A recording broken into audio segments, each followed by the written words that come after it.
Hello and welcome. I'm Like, and I'm the author of the webtoon Ocean Boy, which currently has over 40k subscribers. In this video series, I'll be going through my entire 2-year journey with webtoon. You'll see how I started, how I kept going, and almost quit, and then came back, and kept going, and blow up, and started making some money, and kept going. You get the idea. Let us begin. From the start, I kept a very convenient diary where I documented all my webcomic thoughts. So most of my story is from here. Actually, let's start from even before I started webtoon. I was an aspiring digital artist, but I wasn't seeing much growth in my skills. For starters, I probably drew once a week at most. And from the 1 or 2 years I had my iPad, I improved a little, sure, but I was not satisfied. At that time, I also knew a lot of webcomics I read started out with rough art, but always improved to a professional quality by the time I caught up to the latest update. I remember Check Please, Ava's Demon, Maggot Boy. The art was already pretty good from the beginning, but the latest updates were always miles ahead from when they began. Now, the one thing that changed everything was Bookkeeper. I remember coming across this webtoon, seeing the latest episodes and being like, this art, very nice. And then clicking the first episode to find this.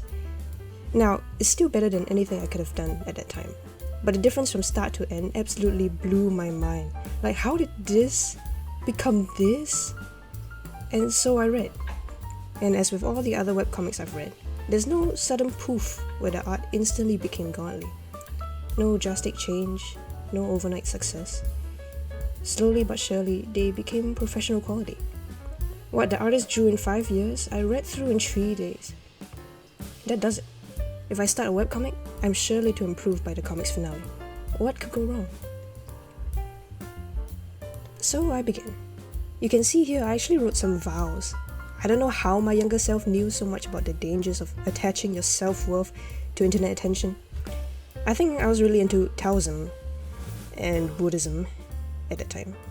They emphasize a lot about not being concerned about what you cannot control, which I wrote in Vow 2 over here. 2 years later, I still think this is stellar A+ advice. Everyone should do this. And yet, I would find that no matter how much I try to predict my behavior, I will soon discover that I am not immune to the follies of the human mind. But anyway, I posted my first episode webtoon and Tumblr. Look, I was a Tumblr girl, alright? I got my first 100 likes there, from this piece. I thought I was hot shit. Anyway, here's the first episode. I'm not gonna narrate the text cause it's embarrassing, alright? And for most of the backgrounds, I just googled underwater fantasy and straight up just drew whatever I saw, no consideration for plot. Actually, a lot of people were pretty intrigued by this panel. Sorry guys, it's just a random skeleton and a random fish. I didn't even have names for my characters. I didn't have a plot, a plan, a script. It was a mess. And yet, I was happy. It's that early phase of writing, where you can just do whatever the fuck you want and just accept it, because your standards are so low. See, even my past self knew what a privilege it is to have no plan. I envy her. I don't remember what that kind of freedom feels like. Look at this! I wanted to go all the way to the fucking end without giving them names. I was not taking this seriously at all. I think I saw the Chinese webcomic 19 Days managed to go nearly 70 episodes without mentioning either of the two main characters' names, and I thought I could pull off something like that.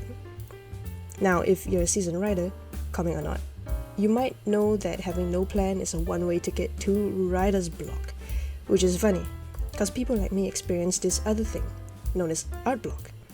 I was basically exposing myself to 2 types of blocks, so every time I wanted to thumbnail the next batch of chapters, I would sit and stare at a blank canvas for 20 minutes, not knowing what to do. And then eventually a single idea would come around and I'd jump on it like I couldn't be bothered to think of anything else, cause I couldn't.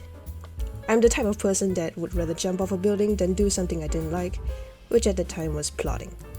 But man, did I like drawing. And by like, I mean obsessed. For the first month I was drawing, I wake up with heart palpitations, run to my desk and draw. From the moment I wake up at 12 p.m. to the moment I slept, which is about 2 to 4 a.m.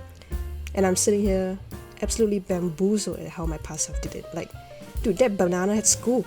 What was she doing drawing gays all day? Failing. She was failing. By the second episode, I already thought my first episode looked like shit. I was scared to give my characters a personality. I was scared of plot holes, no one has a backstory, no one knows what's going on, least of all me, the goddamn writer of this thing. Thanks for making it to the end. I want this to be a video series that I'll gradually make along the year and eventually put them all together in a gigantic movie, maybe? I love watching that kind of thing. Thank you to my patrons Bianca, Starso, Goose and Laura.